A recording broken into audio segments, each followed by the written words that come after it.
ഇപ്പോൾ fruit ice എന്ന് പറയുന്നത് ഒരു വികാരമായി മാറിയിട്ടുണ്ട്. അപ്പം ഞങ്ങൾ തലശ്ശേരിയിലുള്ള ഔട്ട്ലെറ്റിലേക്കാണ് കേട്ടോ പോയത്.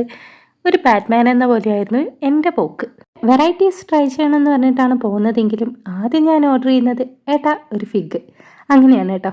എനിക്ക് ഭയങ്കര ഇഷ്ടമുള്ള ഒരു ഫ്ലേവറാണ് ഫിഗിൻ്റെത്.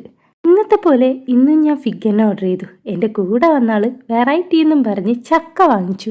അപ്പോൾ അവളുടെ എക്സ്പ്രഷൻ കണ്ട് ഞാനും ഒന്ന് ടേസ്റ്റ് ചെയ്തു കേട്ടോ. എനിക്ക് സത്യം പറഞ്ഞാൽ ചക്കപ്പായസമൊക്കെ കഴിച്ചൊരു ഫീലായിരുന്നു. ചക്കയൊക്കെ കഴിക്കുമെങ്കിലും ചക്കപ്പായസത്തിനോടൊന്നും എനിക്ക് വലിയ താല്പര്യമില്ല. അതുകൊണ്ട് തന്നെ എനിക്കിത് വലിയ ഇഷ്ടമായിട്ടൊന്നുമില്ല. ഓക്കെ ആയിരുന്നു. പിന്നെ വാങ്ങിച്ചതല്ലേ, കളയാൻ പറ്റൂലല്ലോ, അതുകൊണ്ട് കഴിച്ചു. അപ്പോഴാണ് അവിടുത്തെ ചേട്ടൻ പറഞ്ഞത് കൂടുതൽ ഡിമാൻഡ് ഇപ്പോൾ ലോട്ടസിനാണ്. അപ്പം തന്നെ ഞങ്ങൾ അതൊന്ന് വാങ്ങിക്കഴിച്ചു. ഇപ്പോഴും എൻ്റെ പ്രണയം ഫിഗിനോട് തന്നെയാണ്. എനിക്കിതും വലിയ ഇഷ്ടമായിട്ടൊന്നുമില്ല. പിന്നെ ചോക്ലേറ്റ് കോഫി ലവേഴ്സൊക്കെ ആണെങ്കിൽ ഇതൊന്ന് ട്രൈ ചെയ്ത് നോക്കുക. എനിക്ക് ഫീൽ ചെയ്തത് അതിൻ്റെയൊക്കെ ഒരു ടേസ്റ്റാണ്. അപ്പം നെക്സ്റ്റ് വീഡിയോയിൽ